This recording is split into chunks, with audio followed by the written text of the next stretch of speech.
الحمد للہ رب العالمین الصلاة والسلام علی خاتم النبیین وعلی آلہ وصحبہ اجمعین اما بعد فاعوذ باللہ من الشیطان الرجیم بسم اللہ الرحمن الرحیم قال اللہ تعالی فی سورة یوسف حتی اذا استیأس الرسل وظنوا انہم قد کذبوا نصرنا فنجي من نشاء ولا يرد بأسنا عن القوم المجرمين۔ ترجمہ، یہاں تک کہ جب پیغمبر نا امید ہو گئے اور انہوں نے خیال کیا کہ اپنی نصرت کے بارے میں جو بات انہوں نے کہی تھی اس میں وہ سچے نہ نکلے تو ان کے پاس ہماری مدد آ پہنچی، پھر جسے ہم نے چاہا بچا دیا اور ہمارا عذاب اتر کر گناہ گار لوگوں سے پھرا نہیں کرتا۔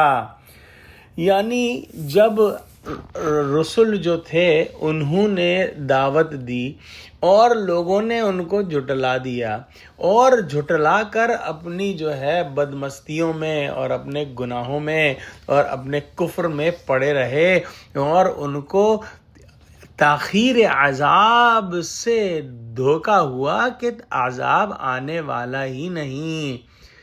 جب قوموں کو لمبی مہلتیں دی گئیں اور عذاب آنے میں اتنی دیر ہوئی کہ منکرین بالکل بے فکر ہو کر بیش از بیش شرارتیں کرنے لگے، یہ حالات دیکھ کر پیغمبروں کو ان کے ایمان لانے کی کوئی امید نہ رہی۔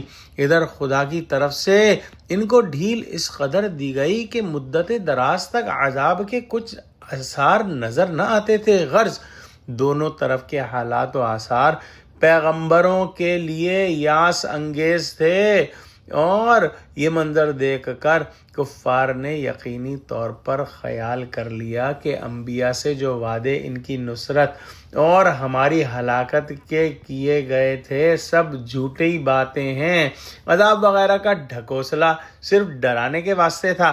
کچھ بعید نہیں کہ ایسی مایوس کن اور اضطراب انگیز حالت میں انبیاء کے قلوب میں بھی یہ خیالات آنے لگے ہوں گے کہ وعدہ عذاب کو جس رنگ میں ہم نے سمجھا تھا وہ صحیح نہ تھا، یا پھر وسوسوں اور خطرات کے درجے میں بے اختیار یہ وہم گزرنے لگے ہوں کہ ہماری نصرت اور منکرین کی ہلاکت کے جو وعدے کیے گئے تھے وہ پورے نہ کیے جائیں گے۔